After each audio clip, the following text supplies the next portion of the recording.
எல்லாம் ஒரு தாயா? உனக்கெல்லாம் எதுக்கு குழந்தை? உண்மையாவே அவங்களுக்கு ஒரு குற்ற உணர்வு என்னன்னா, நாம உண்மையாவே ஒரு தாயா இருக்க தகுதி இல்லையோ? அவங்க ரொம்ப கஷ்டப்பட்டுருக்காங்க. கஷ்டப்பட்டு அதிலிருந்து மீண்டு வர முடியாமல் போராடிட்டே இருந்திருக்காங்க. வேலை வெட்டி இல்லாம நெட்டில் உட்காந்துக்கிட்டு எல்லாத்தையும் திட்டிக்கிட்டு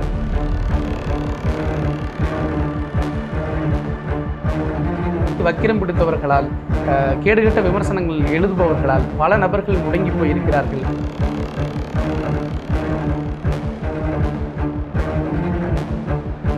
ஒரு சொல் வெல்லும், ஒரு சொல் கொல்லும். நாம் பேசுகிற பேச்சு ஒரு சிலரை வாழ வைக்கும். ஒரு சில நேரங்களில் நம்ம பேசுகிற பேச்சு ஒரு சிலருடைய வாழ்க்கையே ஒட்டுமொத்தமாக அழிச்சிரும். இந்த ரம்யா அப்படிங்கிற பெண்மணி ஐடியில் வேலை செஞ்சிட்ருக்காங்க. அவங்களுக்கு 2 குழந்தை. அதில் 2வது குழந்தை 7 மாத கை குழந்தை, பெண் குழந்தை. போன மாதம் 28ஆம் தேதி சென்னையில் ஒரு அப்பார்ட்மெண்ட்டில் பால்கனியிலேருந்து விழுந்து அதை காப்பாற்றிடுறாங்க. அந்த குழந்தைக்கு ஒன்றும் ஆகலை. எல்லா மக்கள் எல்லாம் சேர்ந்து, அங்கே இருக்கக்கூடிய மக்கள் அனைவரும் சேர்ந்து அந்த குழந்தையை காப்பாற்றிடுறாங்க. அந்த நேரத்தில் அந்த தாயை சமூக வலைதளங்களில் எல்லாருமே ரொம்ப மோசமாக, நீ எல்லாம் ஒரு தாயா? உனக்கெல்லாம் எதுக்கு குழந்தை? அப்படிங்கிற மாதிரி ரொம்ப கடுமையாக விமர்சித்து எழுதியிருந்தாங்க. அதில் குழந்தை விழுந்தது ஒரு பெரிய கஷ்டம்.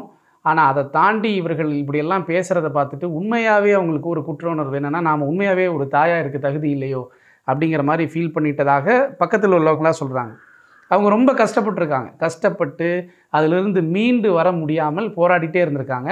இது தெரிஞ்சு கவுன்சிலிங்லாம் போகிறாங்க. டாக்டர்கிட்ட போய் கவுன்சிலிங் எடுத்துக்கிறாங்க, இதிலேருந்து எப்படி மீண்டு வர்றதுன்னு. அதுக்கு பிறகு இப்போ சமீபமாக அவங்களுடைய அம்மா ஊருக்கு வந்திருக்காங்க. அந்த நேரத்தில் கூட அவங்களால என்ன செய்ய முடியலன்னா, அந்த சம்பவத்திலேருந்து மீண்டு வர முடியல. சரியான தாயா இல்லையோ, அல்லது குழந்தையை பார்க்க தவறிவிட்டோமோன்னு சொல்லி அந்த அதிர்ச்சி சம்பவத்திலிருந்து அவங்களால மீண்டு வர முடியாத அளவுக்கு நம்முடைய சமூகம், இந்த சமுதாயம், சமூகம் என்று சொல்லப்படக்கூடிய இந்த மக்கள், அதிலும் குறிப்பாக நெட்டிசன்ஸ் அப்படின்னு சொல்கிறோம், நெட்டிலேயே எல்லா நேரமும் இருக்கக்கூடியவங்க என்ன செய்கிறாங்கன்னா, கடுமையாக வசைபாடி அந்த பெண்மணியை, ஒரு தாயை இழிவுபடுத்தி, ஒரு சாதாரண விபத்து, அந்த குழந்தை விழுந்தது விபத்து, பல ஊர்களில் பல விபத்துகள் தொடர்ந்து நடந்து கொண்டு தான் இருக்கிறது. இதை தாயின் மேலே பழியை சுமத்தி, நீ பார்த்துக்கல அப்படிங்கிற மாதிரி பேசி அந்த தாயை ஒரு குற்ற உணர்வுக்கு ஆளாக்கி அவங்க இன்றைக்கி தற்கொலை செய்து கொண்டார்கள் என்று நினைக்கிற போது மிகப்பெரிய வருத்தமாக இருக்கிறது.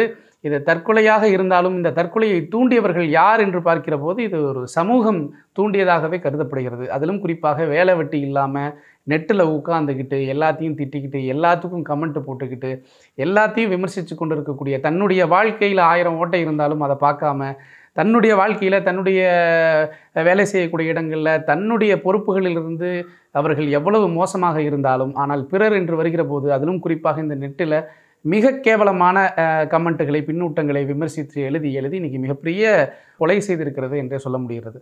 இது மாதிரி தான் பல இடங்களில் தொழில் செய்யக்கூடியவங்களை, பல நேரங்களில் சினிமாவை கூட விமர்சித்து எழுதுறதுல, இது மாதிரி தொடங்கி எல்லாத்திற்கும் விமர்சனம் வந்து என்ன ஆகுதுன்னா, இன்றைக்கி முகநூலில் யாராவது ஒருத்தர் ஏதாவது ஒரு விஷயங்களை செய்கிற போது அவர்களுக்கு கீழே போய் கமெண்ட் போடுறது, அதிலும் குறிப்பாக மதம் சார்ந்து மத வெறியை தூண்டக்கூடிய கமெண்ட்டுகள், குறிப்பாக இது மாதிரியான ஆபாச கமெண்ட்டுகள், கெட்ட வார்த்தையில் திட்டி போடுற கமெண்ட்டுகள், இது மாதிரி எக்கச்சக்கமான அநியாயங்களும் அக்கிரமங்களும் இந்த நெட்டில், இன்டர்நெட் உலகத்தில் நடைபெற்று கொண்டு இருக்கிறது.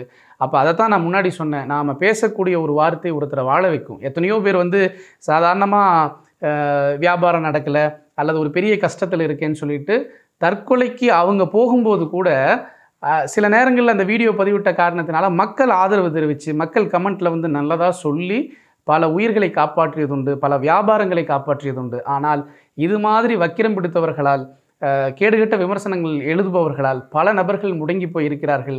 அதனால் நம்ம ஒரு விஷயத்தை கவனமாக எடுத்துக்கணும். கமெண்ட் போடுகிற போது நல்ல வார்த்தைகளையே பதிவிடணும். அது யாராக இருந்தாலும் நல்ல வார்த்தையை கொண்டு பதிவு செய்யணும் அப்படின்னு தாழ்மையாக கேட்டுக்கிறேன். நன்றி.